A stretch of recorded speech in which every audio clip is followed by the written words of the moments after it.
Hello lovely friends, here's a sneak peek using 3 really simple fluid art techniques to create a beautiful piece of art. Come and join me for the ride. Thank you so much to my amazing members, Jill, Linda and Annette, and my subscribers. You really help me keep my channel going. And today it's Kim and I's Talent Tuesday, so thank you so much for coming along to the ride.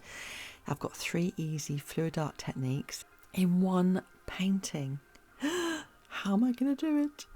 Here we are. We're going to start off with a base, and I'm going to show you step by step, and I'll give you some hints and tips as I go along, because even though I say easy and simple, if you haven't done it before, it's not that easy.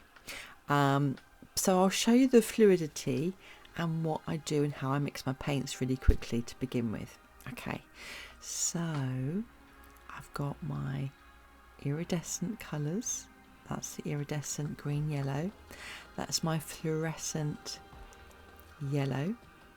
Sunshine yellow, isn't it? It's gorgeous. The one I just showed you was blue black, and this one is one of my favourite turquoisey colours, which is iridescent blue green.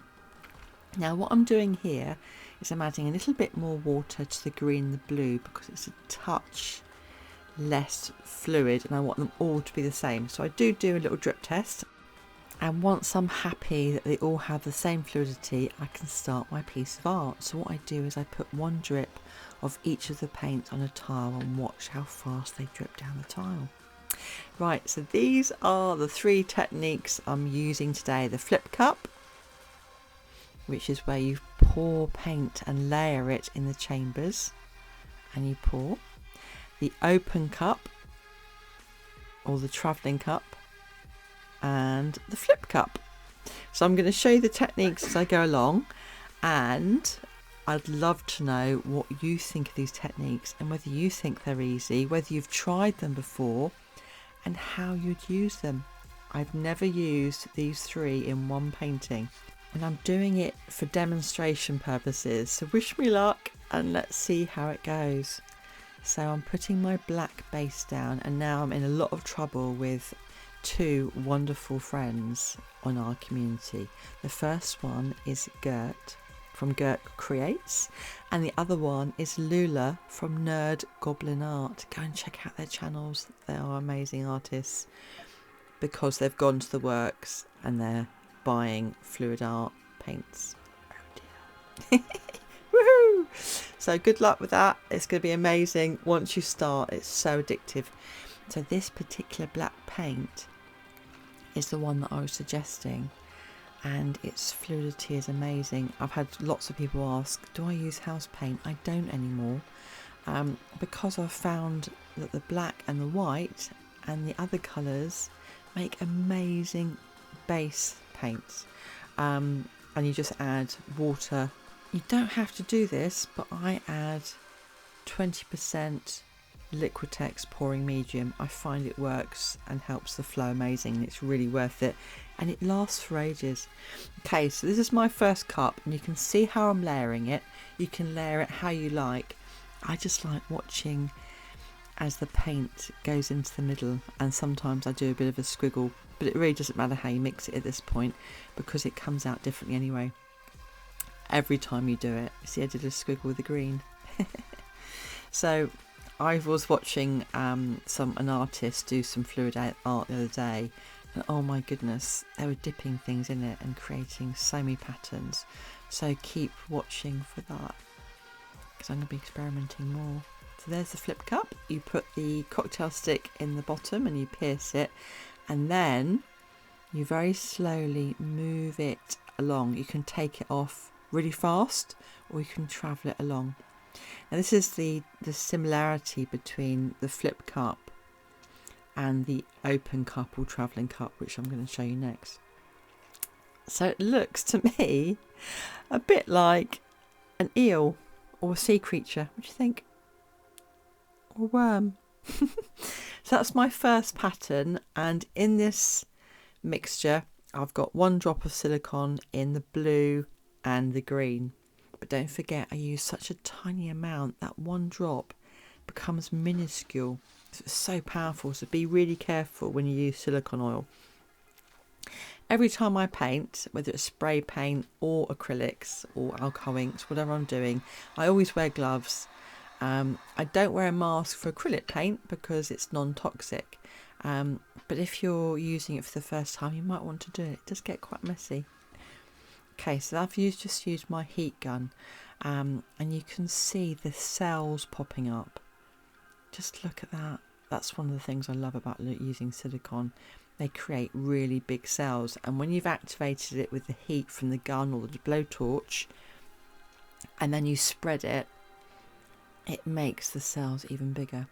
So what I'm doing is I'm really carefully putting the base paint, more of it, on the areas where I want the pattern to spread, and less of it in areas where I don't want it to spread that much. So you can see that most of the pattern is on the far top corner.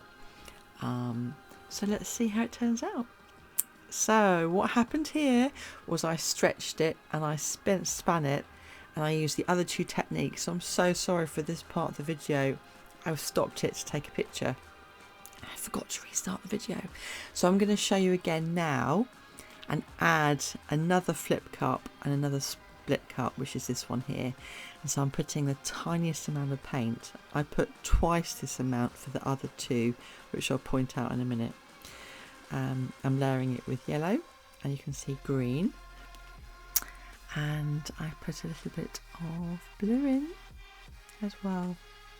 So you can see I'm just putting the tiniest amount of paint because I've already got enough paint on there, but as I haven't shown you, I thought I would show you on this painting. So the split cup I'm going to put here in this little corner and show you exactly how I did it. So you tip the cup and you can go around in circles, or you can just let the paint fall. I just love circles because I love the pattern it creates, and you can see just below it, that was also the split cup. Now I'm going to leave that for a moment while I do my open cup. And again, I'm putting in half the amount of paint that I did before, and you see above the split cup, that is where the other travelling cup was. So I'm layering it again, blue, yellow and green, just a little bit, and really gently travelling the paint to the edge of the painting, because again I don't want too much in this one. And I'm going to use my heat gun to activate the cells, and then I'm going to tilt it.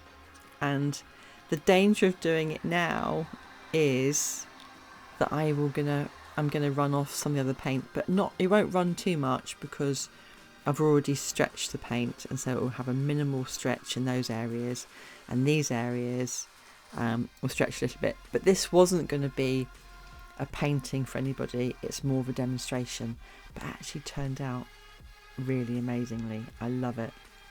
So you can see I'm really carefully moving the paint because I want to stretch it enough so that the cells activate and the pattern is formed, and not too much that I lose any of the pattern that I really like. So I've directed the paint in the middle of the other bits. I mean, it doesn't matter if it clashes or if it moves into the other paint, because this is a demonstration.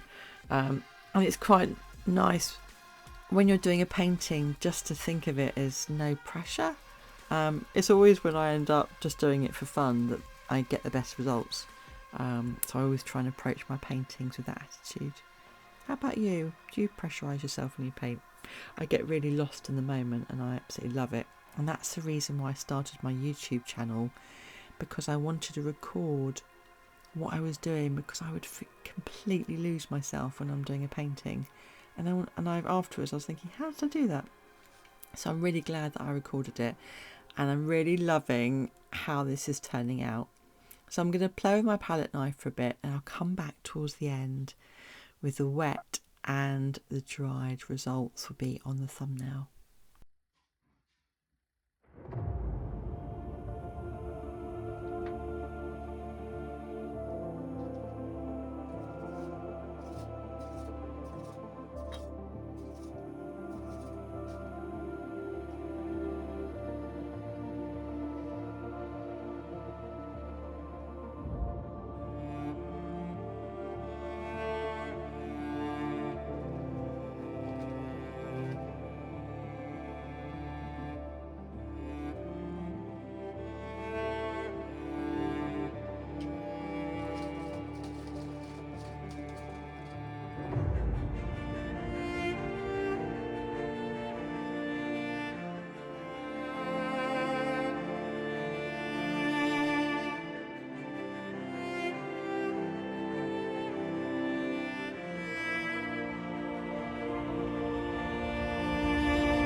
So here is the end result of the painting. I'm so pleased with it. Oh my goodness, I absolutely love it. I'm not sure whether to keep it as it is or whether to create planets on it. What do you think? So I'm going to give you a bit of a close-up now and show you what happened. So there is the open cup on the corner there, right ahead. And then above it is the open cup as well. And then as we move around to the right, that was the split cup. And you can see a little bit of the other travelling cup on above it.